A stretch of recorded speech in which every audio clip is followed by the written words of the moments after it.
Hi, I'm Alexandra McDonald. I'm a screenwriting capstone for RIT's undergraduate film and animation program, and this is my pitch for my feature script about the first woman to run for president. I was really inspired to pursue this project after dealing with my own struggles as a woman in a still fairly male-dominated world, but what really kicked off this project for me was actually sitting in one of my international relations courses. For those of you that don't know, I'm pursuing a minor in political science. We were going over our lesson that day on global feminism, and in a room of about more than 20 individuals, I was the only woman present. On top of that, my male professor went around the room to ask everyone their thoughts on the lesson, and of course did not ask me until the very end, literally the last 5 minutes of the class. So that was a shocking experience, and really made me want to uplift women's voices more and women's stories more. On top of that, and this really goes hand in hand with my next point, I never learned about the first woman to run for president. She was never in any of my history books, never in any of my classes, nothing like that. And I've noticed a lot of other people actually don't know who the first woman to run for president was either. So I'm here to tell you, her name was Victoria Woodhull, and she ran in 1872.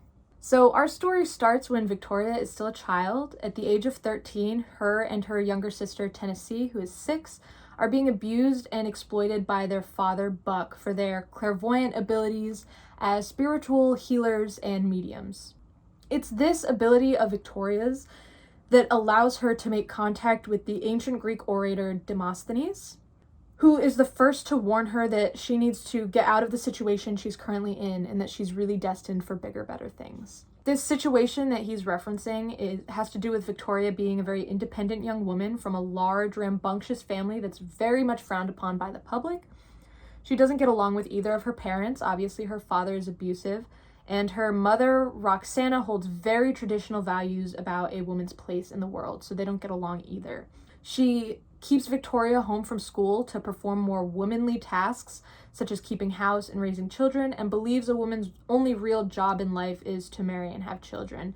And this even leads her to marry off Victoria to a man named Canning Woodhull when she is only 14 and he is 28.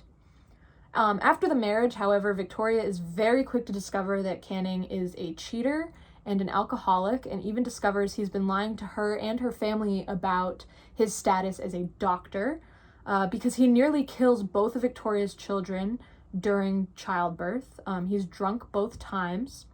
It's after the second botched birth of her daughter Zulu that Victoria packs all of hers and her children's things and leaves, citing that she can no longer be the legal property of a man, because in the 1800s, if you were a married woman, you were legally your husband's property. At this point, we're introduced to other notable characters, such as James Blood, who is Victoria's partner following her divorce from Canning, and he really encourages her feminist viewpoints, which is big because he is a man. We're also introduced to Susan B. Anthony. Of course, you all know who that is, but she unfortunately has a very rocky relationship with Victoria due to who Victoria surrounds herself with and how she makes a name for herself. So Victoria is introduced to Cornelius Vanderbilt as well. He is the richest man in America, and she becomes a medium to him. Vanderbilt helps Victoria begin trading stocks on Wall Street and eventually assists her in becoming the first woman to operate her own brokerage firm. At this time, women weren't even allowed on the trading floor on Wall Street, so many of the people closest to Victoria are men, because that's really the only way that she can make what she's doing work. However, when Victoria announces her candidacy for the presidency around the midpoint of the script, this is what Susan B. Anthony prints about Victoria in her paper. Susan and Victoria actually do become friends later on when she becomes the first woman to address a congressional committee. She addresses the House Judiciary Committee regarding her viewpoints on the 14th and 15th Amendments, which basically state that all citizens have the right to vote, and Victoria's argument is that if all citizens have the right to vote and women are citizens, women should be able to exercise that right as well. So this speech that she delivers to Congress actually happens at the same place and time as the National Women's Suffrage Convention, which at first is a point of conflict, but eventually Susan and her friends agree to go watch Victoria speak, and this is where they meet and are able to reconcile their differences. Unfortunately, this friendship does not last long at all. Victoria ends up commandeering a later convention she's invited to speak at for her own personal gain. So to be eligible to be on a ballot, Victoria needs to be affiliated with a party.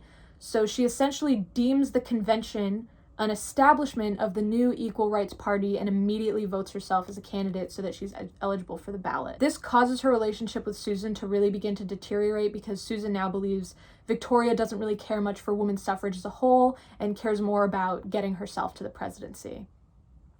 Victoria also begins printing more radical viewpoints in her paper at this time. She gets into a fight with her entire family and even calls for a secession and revolution to write a new constitution where women are written as equals. Now, this is very controversial because it is right around the end of the Civil War, so people do not take kindly to that. Because of this, she really ends up losing popularity in the public, and she can see that people don't really want to affiliate with her anymore.